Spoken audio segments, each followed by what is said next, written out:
pouquinho mais.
Fiquemos de pé e vamos orar com nossa irmã Miraci. Miraci fará uma intercessão em especial pela nossa irmã Darcy, que não pôde estar conosco, que está bastante enferma, retornou ao hospital e precisa das nossas orações, não só agora, mas em todos os momentos. Oremos por ela.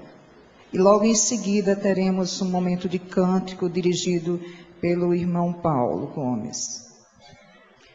Pai, é em nome de Jesus que nós estamos na Tua presença, com o nosso coração agradecido, Pai, pelos dias que estamos passando aqui, pelo privilégio que o Senhor nos deu, Pai, da comunhão e do aprendizado espiritual, Senhor. Te damos graças.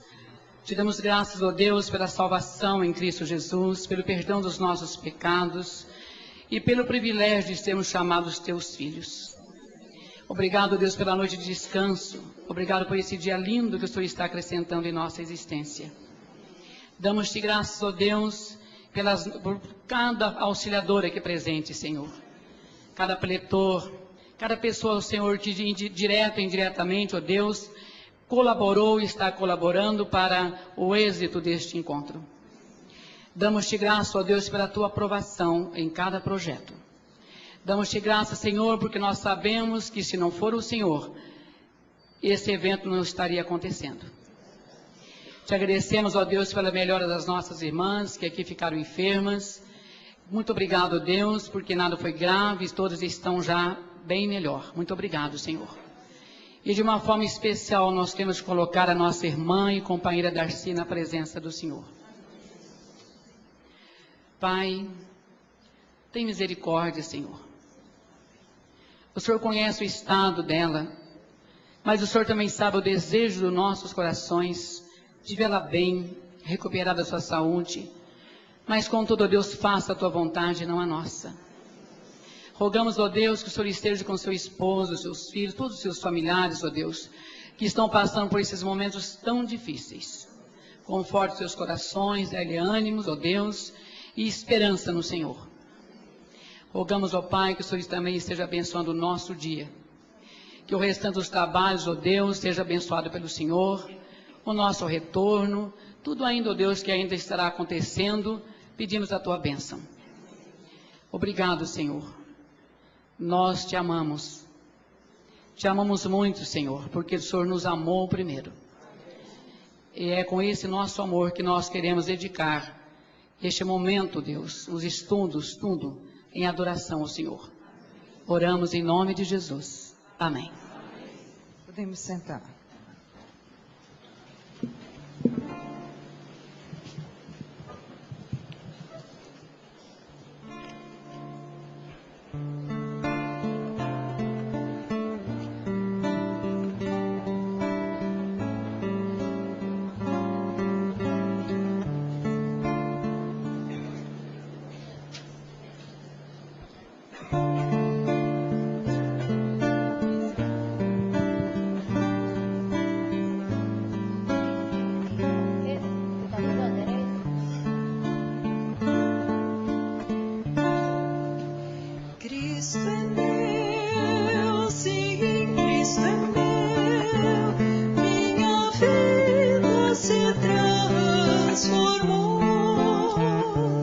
Desde que o vi, crendo recebi a eterna salvação.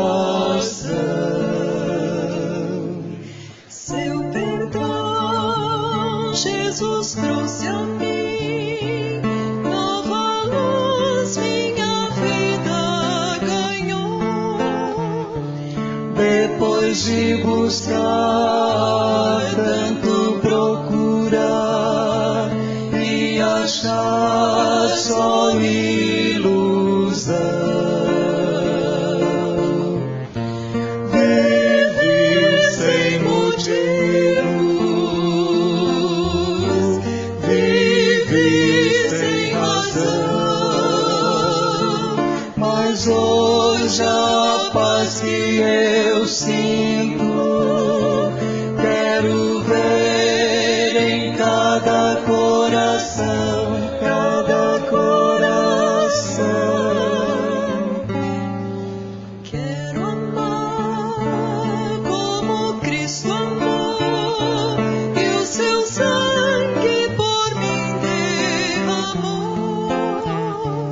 Quero então cantar e ao seu lado andar, toda a vida lhe entregar. Viver sem motivos, viver sem razão, mas hoje a paz que eu sinto, quero ver em cada coração.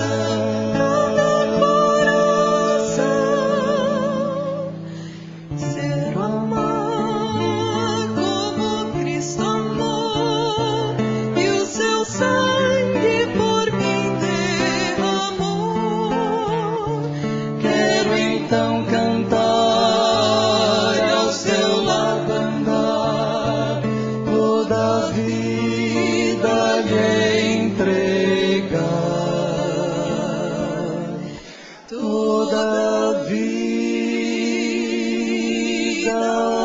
lhe entrega.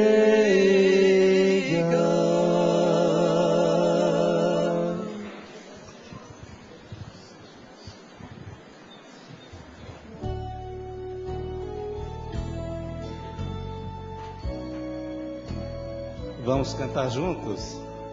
Eu perdido pecador, ungido meu Jesus. Vamos recomeçar, por favor.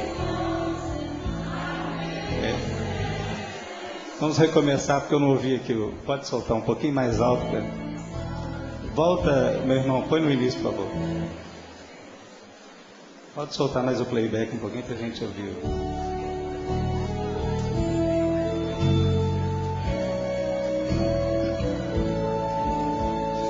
Eu perdido pecador, longe do meu, já me achava sem vigor, a merecer, Senhor, meu estado Cristo vi, dando-me sua mão, e salvar-me conseguir da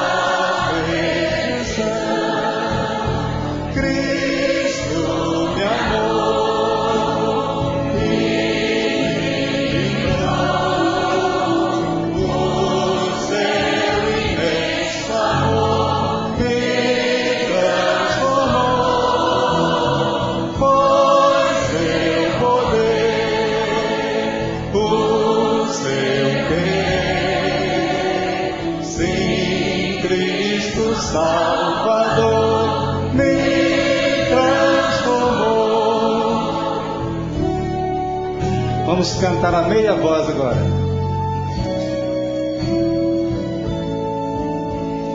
Minha vida, todo ser, quero lhe consagrar. Ao seu lado vou viver, do seu amor cantar. A mensagem transmitir aos que perdidos são. Venham todos já fruir a salvação. Cristo me amou e me livrou. O seu imenso amor me transformou, foi seu poder, o seu querer. Sim, Cristo Salvador me transformou. Amém. Passamos a palavra à nossa irmã Ivone, vice-presidente Sul, que fará a condução do restante do trabalho.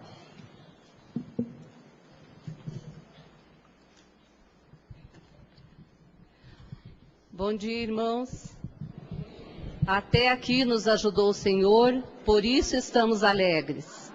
E eu creio que essa alegria é bem visível em nosso meio, porque aqui nós estamos sendo abençoados, aqui nós estamos sendo edificados. E aqui o Senhor tem falado conosco de diversas maneiras. E hoje Ele também estará falando conosco, através da palavra do reverendo Gildásio Jesus Barbosa dos Reis, formado em psicanálise e pastor da Igreja Presbiteriana de Osasco. E nós temos certeza de que será uma bênção, que Deus nos preparou com muito amor esse momento para a nossa edificação. Portanto, com a palavra, o reverendo Gildásio.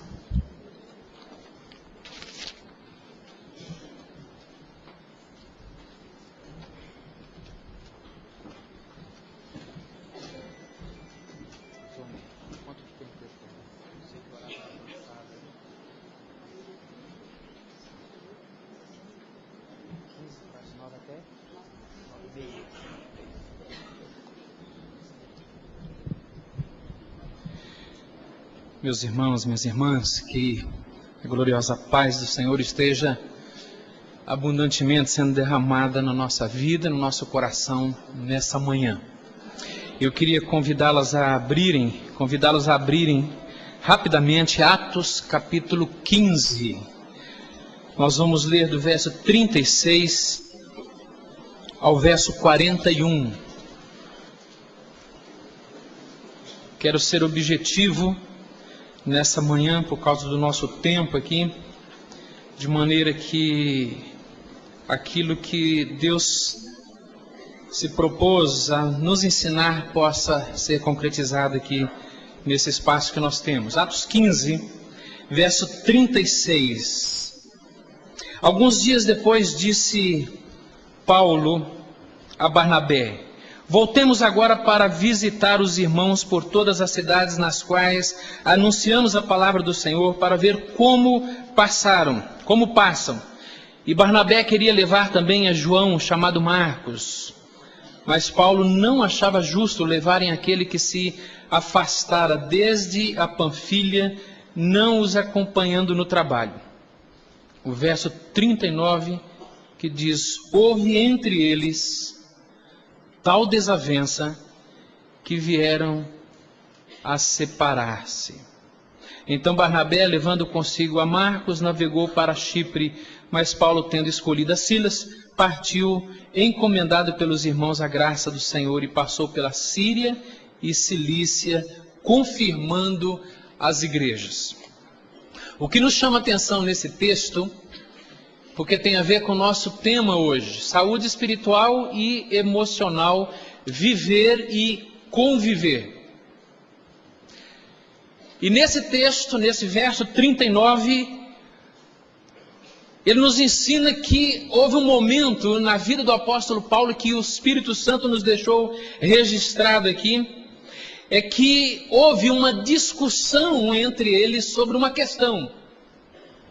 E diz-nos o texto que houve uma desavença tal entre eles, que eles, tanto Paulo e Barnabé, vieram a se separar. Conviver, irmãos, não é fácil.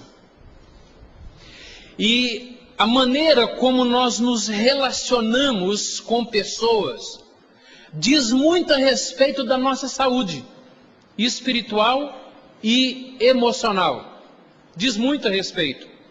Mas não é apenas nesse texto que nós encontramos alguém brigando e discutindo, tendo uma desavença por uma determinada questão dentro da igreja ou diversos relacionamentos. Nós vemos numa outra situação que Paulo teve uma desavença com Pedro, e isso está registrado em Gálatas, quando Paulo chamou a atenção de Pedro na presença de todos os presentes por uma questão que havia ali, que os irmãos e as irmãs sabem. Nós vemos em Filipenses que duas irmãs, Evódia e Síntique, também foram exortadas pelo apóstolo para que elas pudessem trabalhar conjuntamente, pensando de maneira cordial naqueles assuntos que estavam trazendo dificuldades na convivência e no relacionamento.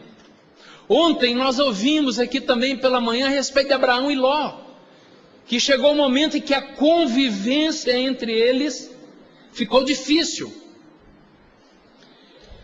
E nós vamos encontrar, portanto, em diversas passagens das Escrituras, pessoas que não conseguem se relacionar direito, porque conviver não é fácil. E o que nós percebemos é que há um grande paradoxo nessa questão de sermos pessoas criadas à imagem e semelhança de Deus, com essa dificuldade de relacionamento. Por quê? Porque nós não conseguimos ser ilha. Nós não conseguimos viver isolados de pessoas. Há um clamor que Deus colocou dentro de nós por relacionamento. Nós somos criados à imagem e semelhança de Deus. A Trindade é um grupo que se relaciona. Pessoas que têm um relacionamento entre si, Pai, Filho e Espírito Santo se relacionando.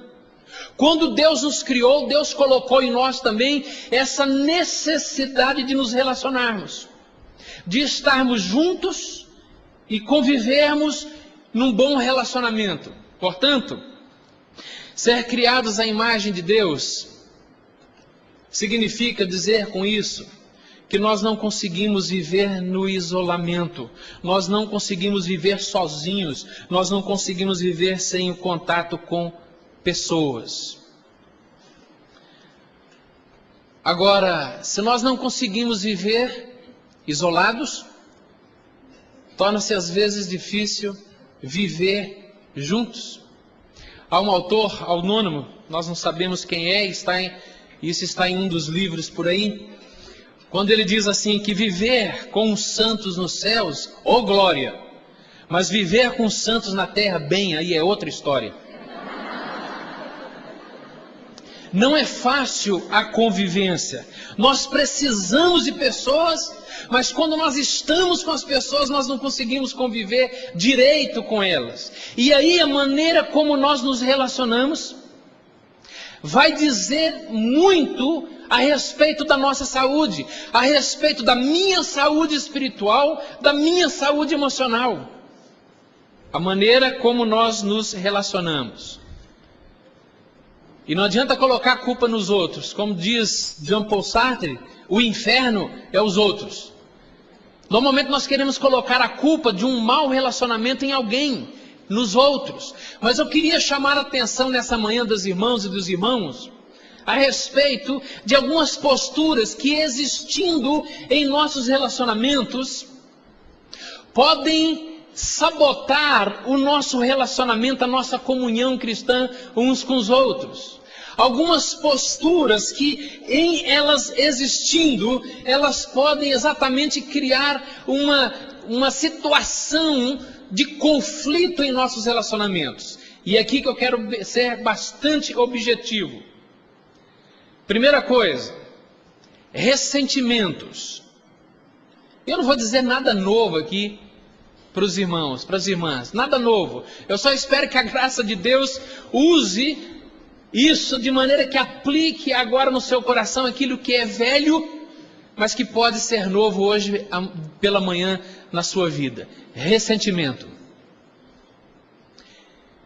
Quantos dos nossos relacionamentos hoje estão estragados? Porque nós não sabemos perdoar pessoas que falharam conosco.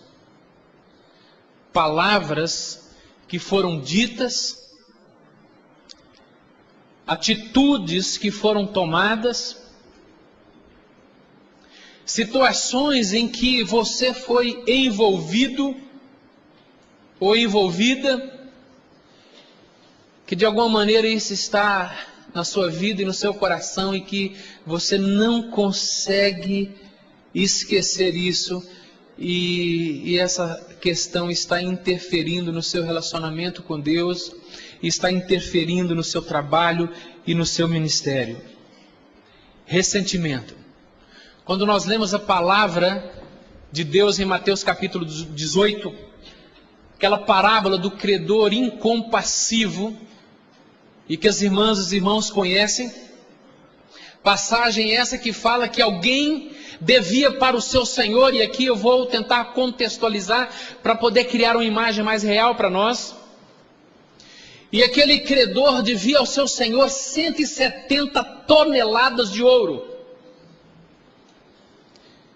E ele então não tinha como pagar a sua dívida, suplicou, caiu de joelhos, suplicou ao seu senhor que a sua dívida fosse perdoada.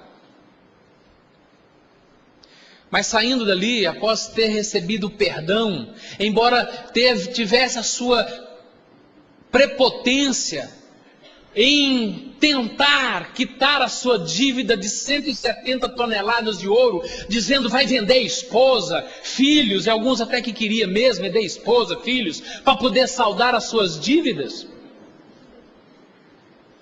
Mas ele não tinha, mesmo vendendo tudo o que possuía, ele não conseguiria pagar a sua dívida, porque era uma dívida que não tinha condições de ser paga.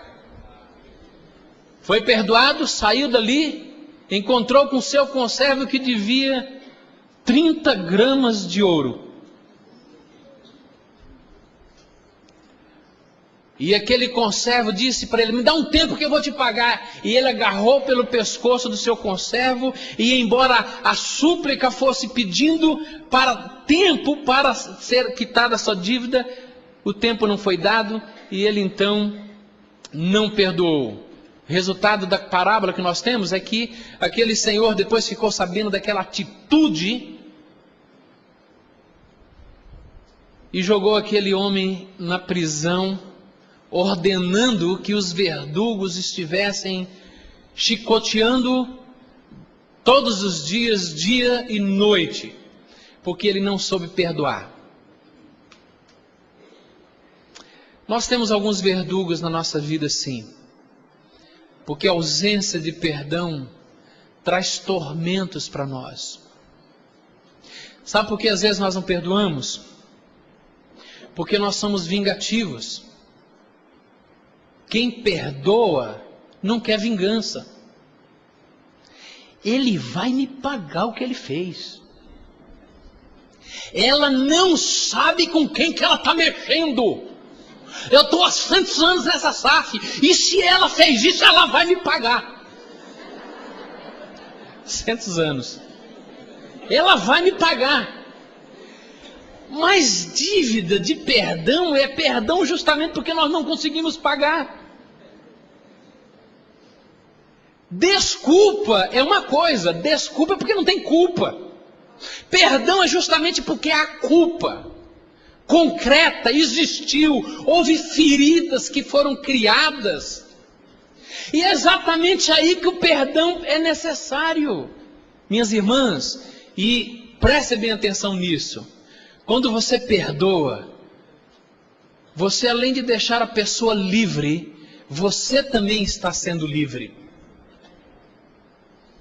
Porque você não precisa mais ter os verdugos atormentando a sua vida diariamente. Verdugos físicos, emocionais, espirituais. Quando você tem alguma coisa contra o seu irmão e não perdoa, a pessoa mais prejudicada nessa história é você mesmo. Porque é isso que Jesus nos ensina.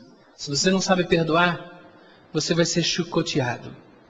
Se você não sabe perdoar, você vai ficar numa prisão emocional e espiritual, e que você vai sempre, aquela ferida, ela vai sendo tocada vez ou outra para lembrar, existe uma ferida aqui e ela não foi curada ainda, porque você está sempre cutucando essa ferida. Tem que haver perdão, porque perdão é para a dívida que nós não conseguimos pagar. Olha, escuta uma coisa, se você bater no meu carro lá fora, sair daqui e bater na porta, e bater no meu carro, e você chega para mim e fala: ah, pastor, me perdoe. Eu falo: não perdoe não, você pode pagar, pague. Dá um jeito e arruma meu carro. Porque é dívida que dá para acertar. Mas quando eu falo perdão, é você sair daqui e você atropelar o meu filho que passou correndo, brincando, e você matou o meu filho. Você nunca vai poder trazer o meu filho de volta. Aí eu tenho duas alternativas: ou eu perdoo você, ou eu passo a vida inteira com ódio no meu coração contra você, e toda a minha vida vai ser afetada por isso. Porque perdão só existe porque eu não consigo pagar. E se você perdoa, você se torna uma pessoa livre. Porque enquanto você mantém uma pessoa numa prisão, você é o carrasco dela, e você tem que ficar na prisão tomando conta dela. Você não vai poder tirar férias, você não vai poder viajar. Você tem que ficar com essa pessoa tomando conta para que ela não saia da prisão, porque o seu objetivo é mantê-la aprisionada. Então fique na cadeia também, com as chaves. Enquanto você não tornar essa pessoa livre, você também não será uma pessoa livre. Por isso que Jesus nos ensina nessa parábola que perdão é questão de graça, não é questão de justiça. E a pessoa mais beneficiada quando se perdoa é você mesmo. Mas talvez há no teu coração aí uma questão que pode ser respondida de maneira breve. Pastor, você não sabe o que é aquela irmã, aquele irmão, você não sabe o que é minha esposa ou o meu esposo,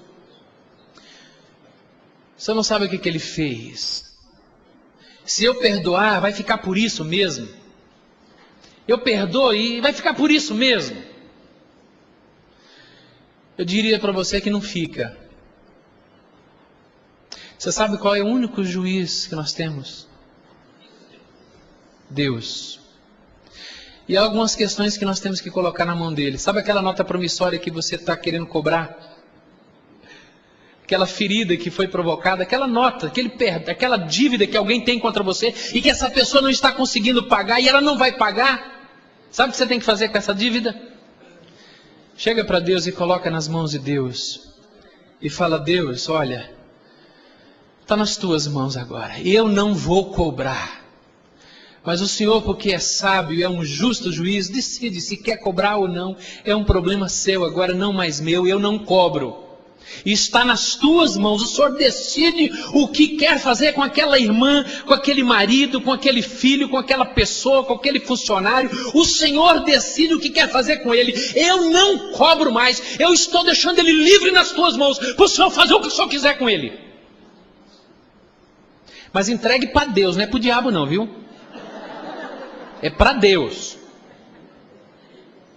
Porque quando nós entregamos para Deus, Deus sabe como fazer. E Deus às vezes conserta.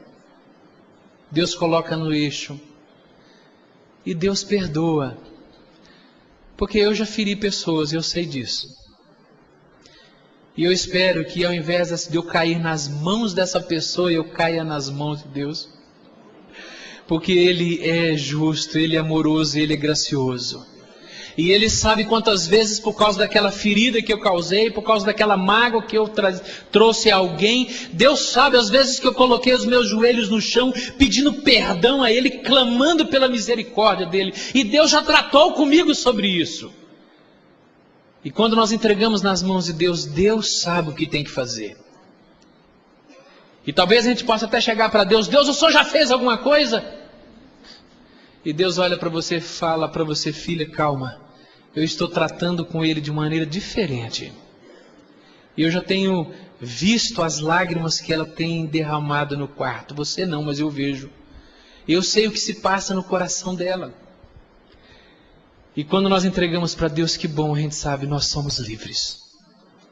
Mas não ficou por isso mesmo. Eu entreguei nas mãos daquele que é um justo juiz e sabe julgar todas as coisas de maneira correta e de maneira sábia.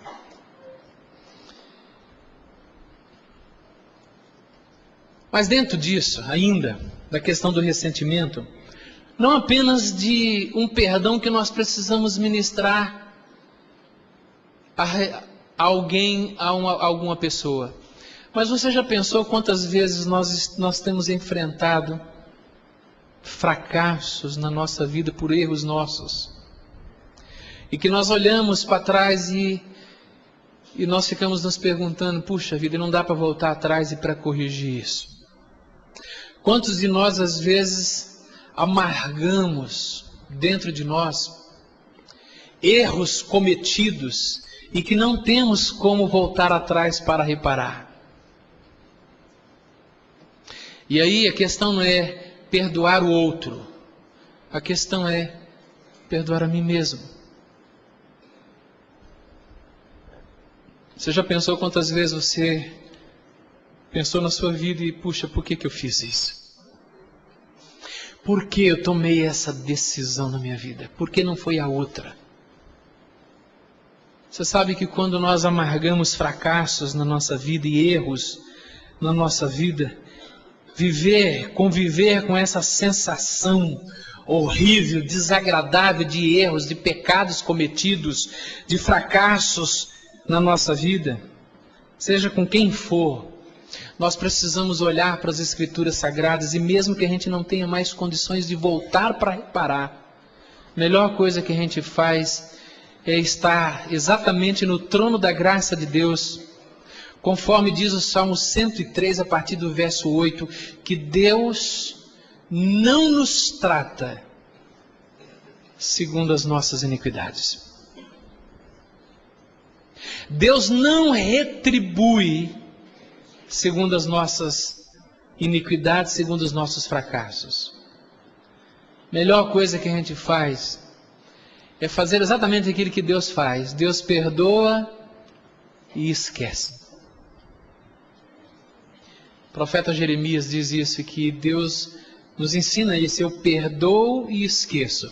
Obviamente que não é o esquecer no sentido de não ter mais lembrança, não podemos dizer isso a respeito de Deus, mas esquecer é que Deus não fica mais apontando o dedo em minha direção, dizendo, eu falei, está vendo, você errou. Deus não fica durante a nossa vida apontando os nossos erros, os nossos fracassos, os erros que temos na nossa vida, os pecados que cometemos, estragos que fizemos por causa de decisões, palavras, enfim. Deus não aponta o dedo. Quem aponta o dedo em nossa direção, nos acusando, é o diabo. Ele é o acusador dos irmãos.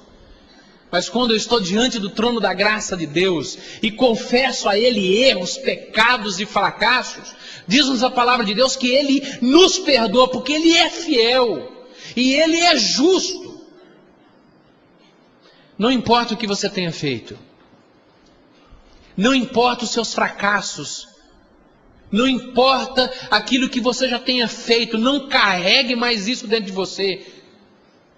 É o diabo que colocou Josué diante do Senhor, dizendo a respeito de Josué, apontando as roupas sujas de Josué. Nós não sabemos o que Josué fez, o diabo sabia e Deus sabia. Mas quando Deus olha para Josué, Deus manda tirar a roupa suja de Josué e colocar turbante, roupas limpas sobre ele. O diabo que aponta o dedo, mas Deus nunca vai sacar do bolso uma lista de pecados passados e trazer esses pecados à nossa mente novamente. Deus perdoa. Contigo está o perdão para que todos te temam. E se eu estou arrependido, sinceramente arrependido do que eu fiz, eu posso me apresentar diante de Deus, sinceramente arrependido, confessar, e Deus perdoa. Nenhum outro Deus faz isso, mas o nosso Deus faz. Erros que vocês cometem no trabalho da SAF, dentro da família, no trabalho secular, não importa o que você tenha feito de errado, se você sinceramente e arrependido, você confessar, Deus, Ele é Deus porque Ele perdoa. Segundo lugar, uma outra postura que pode trazer muitas dificuldades na nossa convivência e refletir e expressar de certa forma a nossa espiritualidade ou a nossa saúde espiritual. Paul Tournier, escritor citado ontem à noite aqui, ele diz que há duas coisas que nós não podemos fazer sozinhos.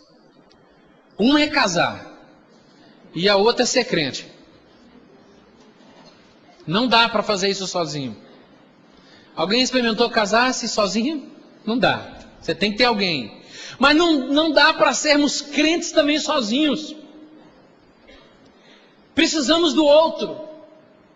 E uma postura que destrói a nossa convivência cristã é essa mania que muitas vezes nós trazemos do individualismo nos nossos relacionamentos.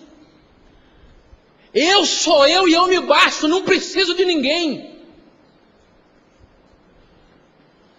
Eu sou o bom, não preciso mais de ninguém para me ajudar. Eu me basto. Individualismo.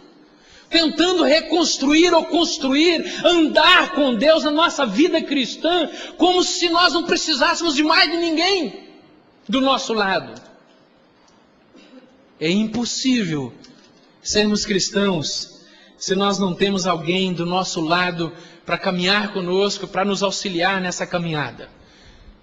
O lema da sociedade é exatamente esse. O lema da sociedade, qual que é? Todos... Cada um por si e o diabo que carregue o último. Esse é o lema da sociedade. Deus por todos, cada um por si, o que o diabo carrega quem sobrar lá atrás. Mas, gente, não dá para ser crente sozinho. Quem caminha sozinho acaba caindo. E quando cai, fica no chão. Porque não tem ninguém para levantar. O individualismo, ele reflete aquela pseudo-espiritualidade ou pseudo-maturidade que nós trazemos. Que eu não preciso de ninguém. Eu não preciso de ninguém.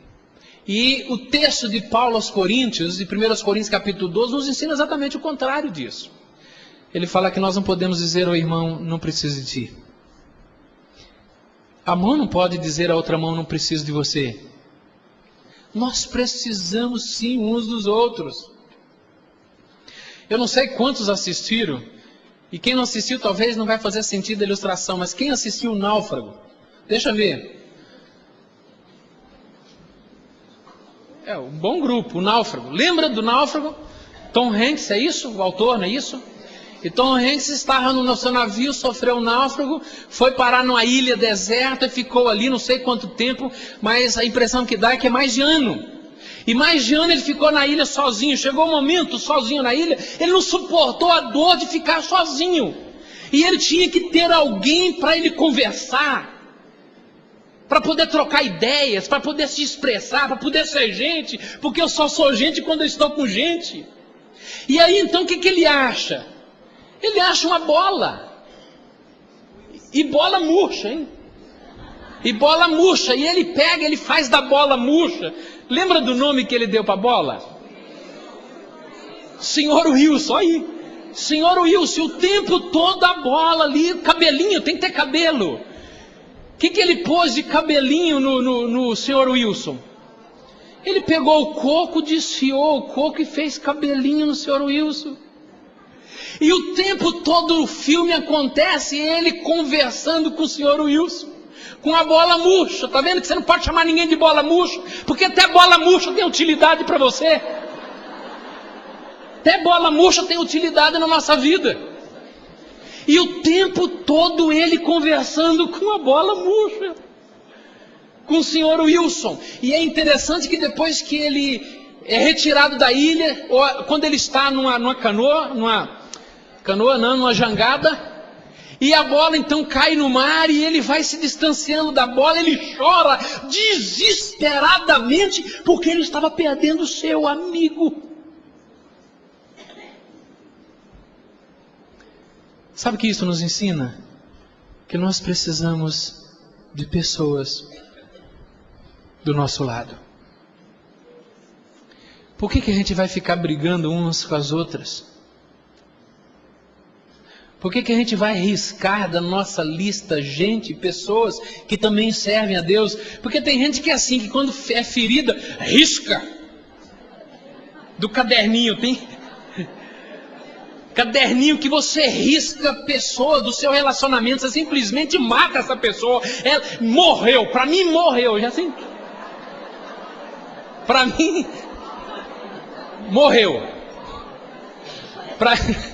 Alguém está dizendo aqui, morreu.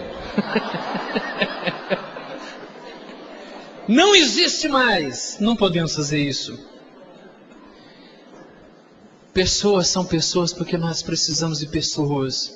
E por que nós precisamos de pessoas na nossa vida? Pessoas porque as Escrituras Sagradas usam diversos mandamentos recíprocos. Quais são? Exortai-vos uns aos outros, instruí-vos mutuamente, amai-vos uns aos outros, aconselhai-vos uns aos outros, orai uns pelos outros, exortai-vos uns aos outros, enfim.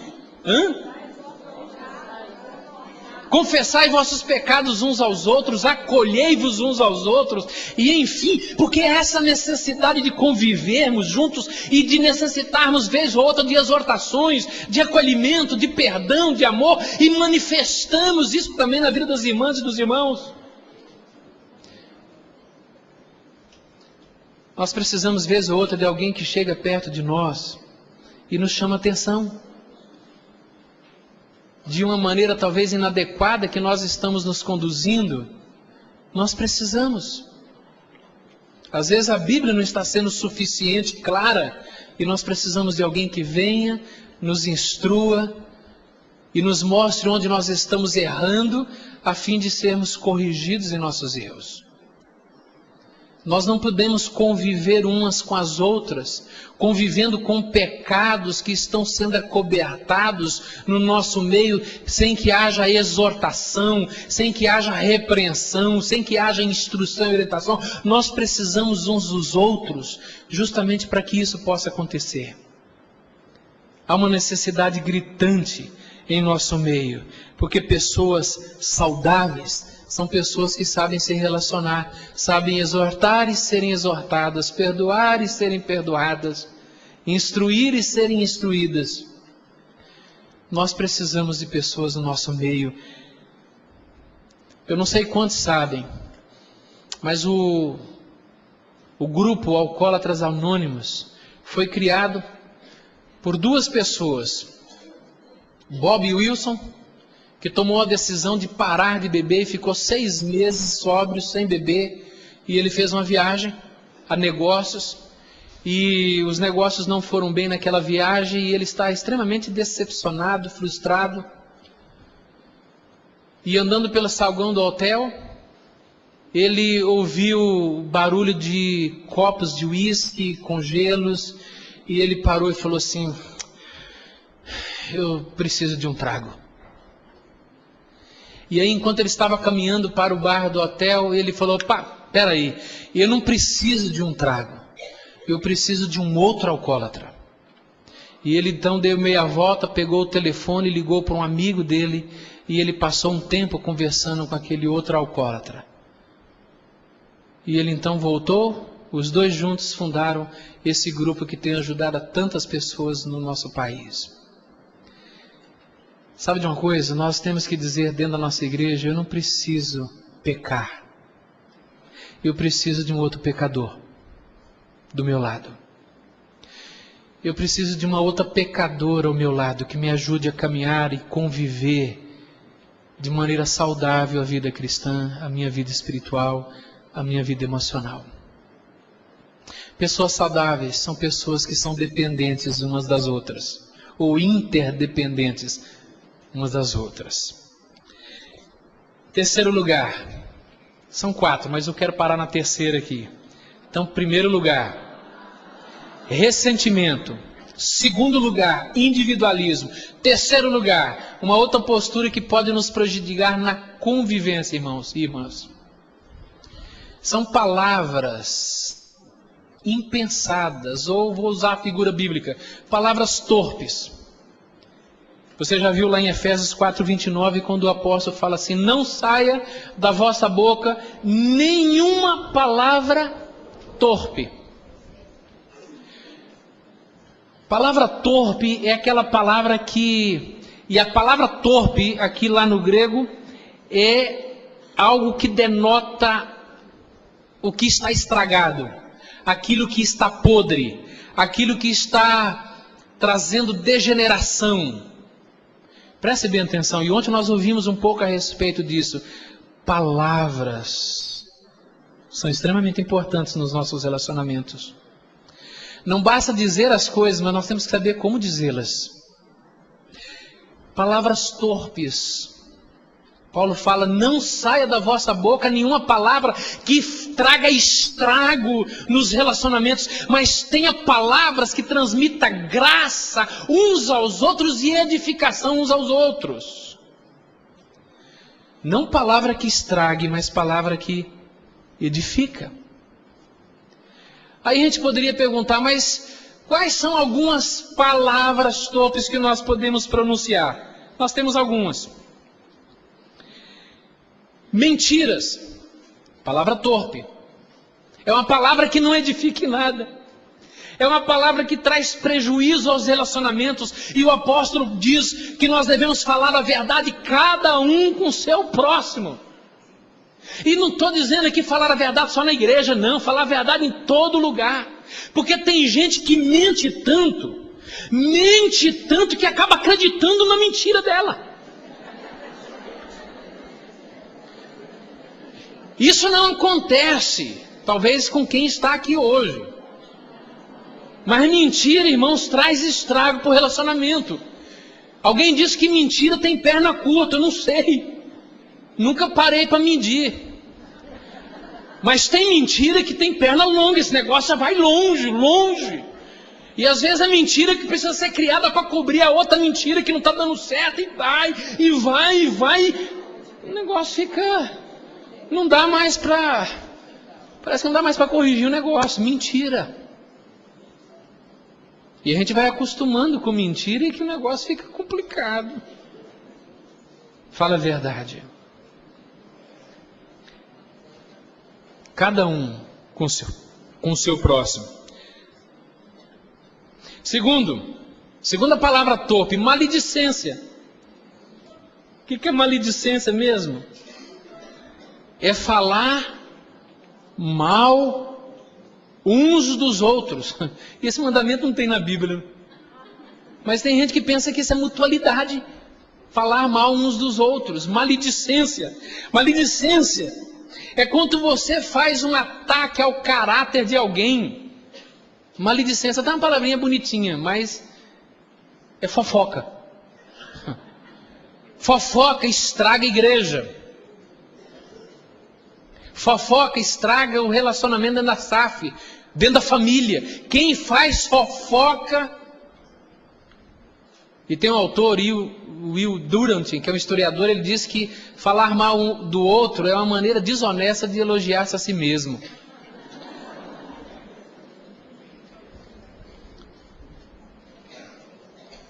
Falar mal, fofoca. Dentro da IPB não existe isso, mas eu sei de uma denominação que tem.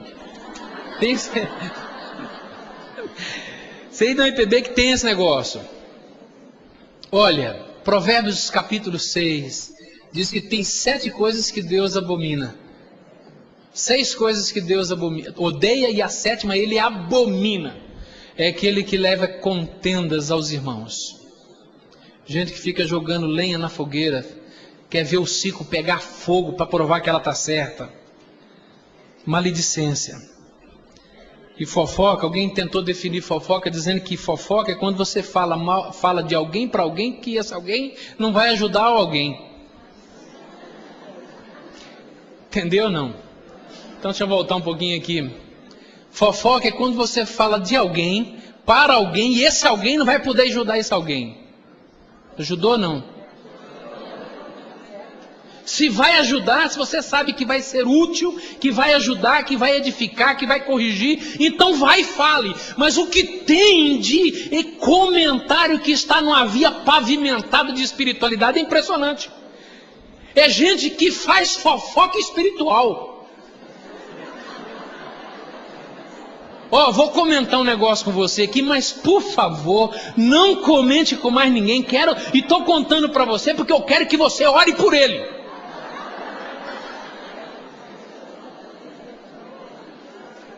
E eu sei de uma igreja aí que tem esse negócio.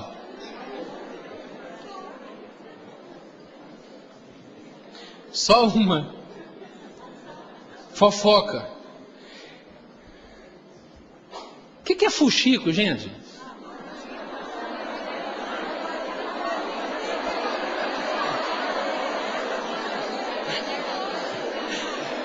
Por que vocês acham que aquele nome tem nome de fuxico?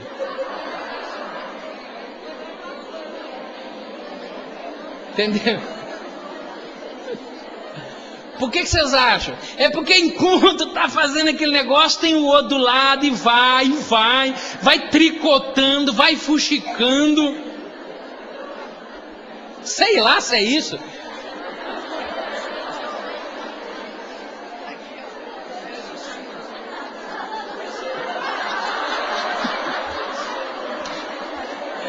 Ela ganhou de alguém.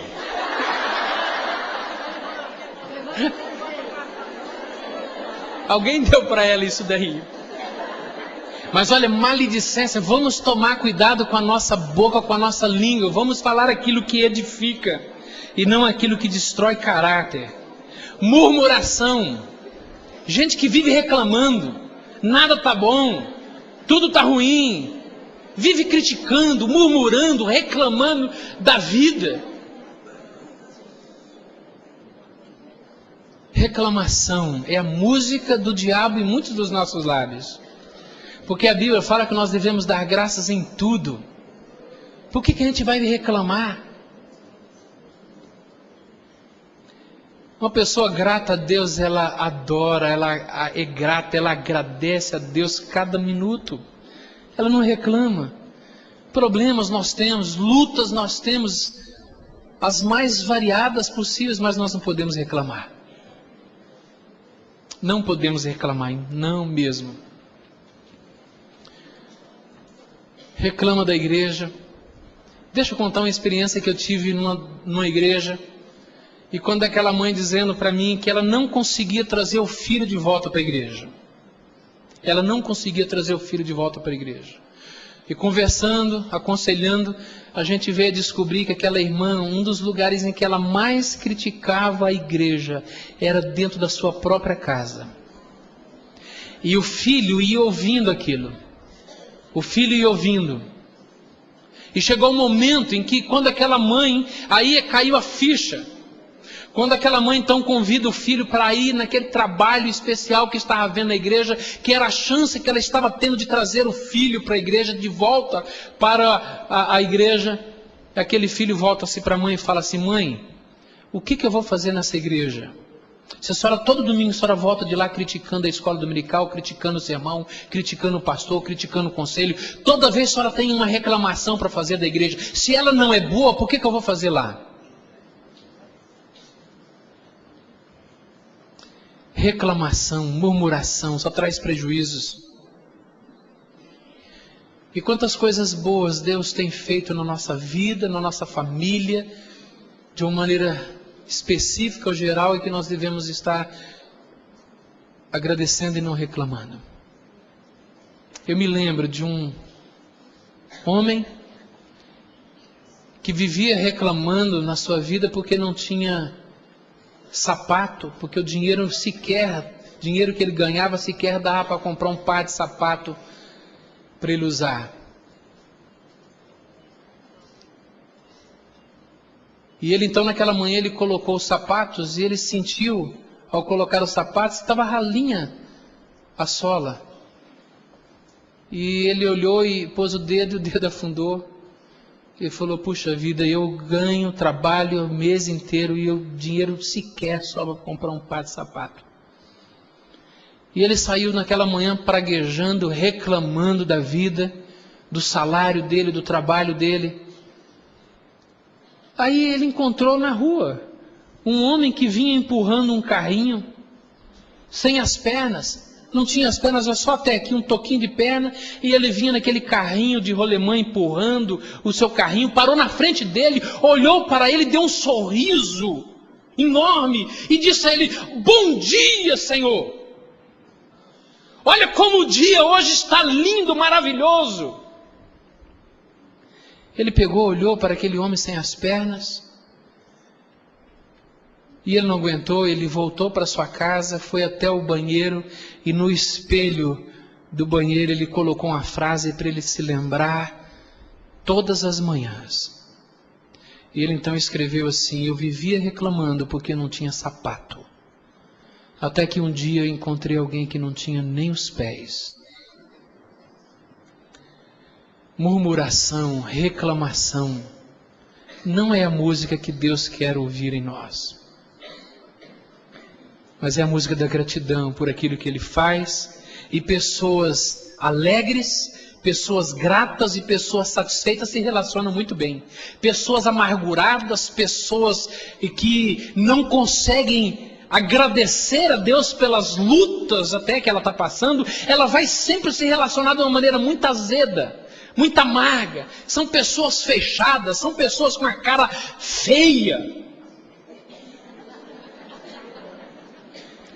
séria. Você olha assim e fala: meu Deus, o que aconteceu com ela hoje? Mas é todo dia assim, cara feia. Agora, pessoas alegres, não importa o que está acontecendo, ela é uma pessoa alegre, feliz, grata a Deus. Essa pessoa se relaciona bem com todo mundo, fala bom dia para todo mundo, cumprimenta todo mundo. É uma beleza a gente assim. Agora a gente azedo passa, não fala nem bom dia, pisa no pé, toma à frente na fila do café. Ó.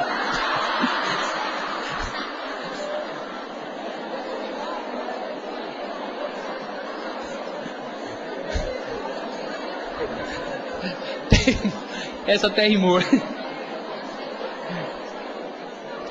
Outra palavra torpe, são 5, já estou terminando, irmãs. Paciência aí. Mentira, maledicência, murmuração, olha a outra aqui. Falta de fineza. Falta de cortesia. Entendeu? Falta de fineza. Não é pessoa fina não, viu? Fineza, cortesia. Você já viu gente assim? Eu sei que não é na sua igreja, mas talvez numa outra igreja qualquer. Você tenha ouvido esse negócio aí. Eu sou assim mesmo, o que tem para falar eu falo, e falo na lata. Já viu isso? Já viu isso?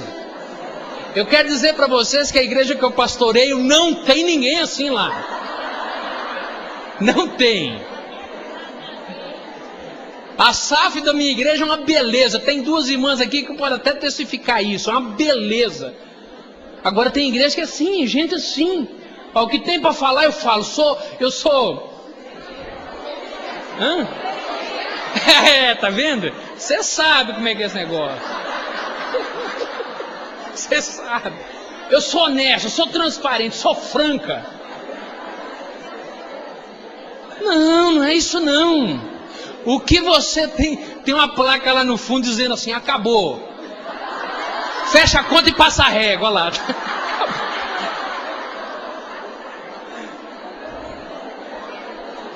Fineza, falta de cortesia. Peraí, a Bíblia fala que nós temos que falar a verdade sim, não fala? Mas fala a verdade em amor. Podemos, não devemos ocultar a verdade, temos que falá-la, mas de maneira gentil. Elogia primeiro, fala assim, uma pessoa maravilhosa. E vai, mas eu tenho um negócio que eu preciso falar agora para você, irmã. Aí fala. Tem que ter jeito, né, Wanda? Tem que ter um jeitinho para falar, mas com cortesia, com respeito. Em último lugar, gritaria. Gritaria. Mulheres e homens, colocar os homens aqui, tem que, né? Que só sabem falar as coisas gritando. Tem hora que precisa mesmo, né? Assim, ó, uma vez a cada 10 anos, sei lá. Mas falar em gritaria, a Bíblia fala, Paulo fala em Efésios, que nós não devemos ter nos nossos relacionamentos gritarias. Não podemos. Que a gritaria é falar com descontrole, com falta de domínio na língua, é falar com mansidão, é falar de maneira que aquilo que você está falando expressa que você está sob controle da situação, é escolher a hora certa, o momento certo, a palavra ideal para poder se comunicar ali. Nós precisamos usar a nossa língua não com descontrole, mas com controle, com mansidão, expressando humildade e longanimidade, expressando amor, para que nós possamos aprender a conviver umas com as outras, uns com os outros. Nós temos que usar a nossa boca de maneira sábia, porque pessoas que sabem conviver, pessoas que expressam uma saúde emocional e espiritual nos seus relacionamentos, são aquelas pessoas que usam a língua controlada. E nenhuma dessas palavras torpes vão ser encontradas na vida desse irmão, dessa irmã. E o segredo não é colocar uma mordaça na nossa boca, dizendo que agora você tem que ficar calado e não pode dizer. Mas o segredo está em que nós precisamos qualificar o nosso coração. Porque a boca sempre fala daquilo que o coração está cheio. A boca sempre vai expressar aquilo que está dentro de nós. Se o que está dentro de nós é ressentimento, é maledicência, o que está dentro de nós é isso que nós vamos expressar nos nossos relacionamentos.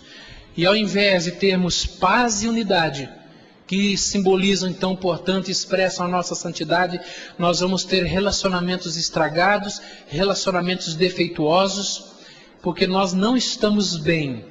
E por isso nós não vamos deixar pessoas também bem. Amém? Amém. Amém. Deus nos abençoe, queridos. Nosso tempo estourou. Muito obrigado.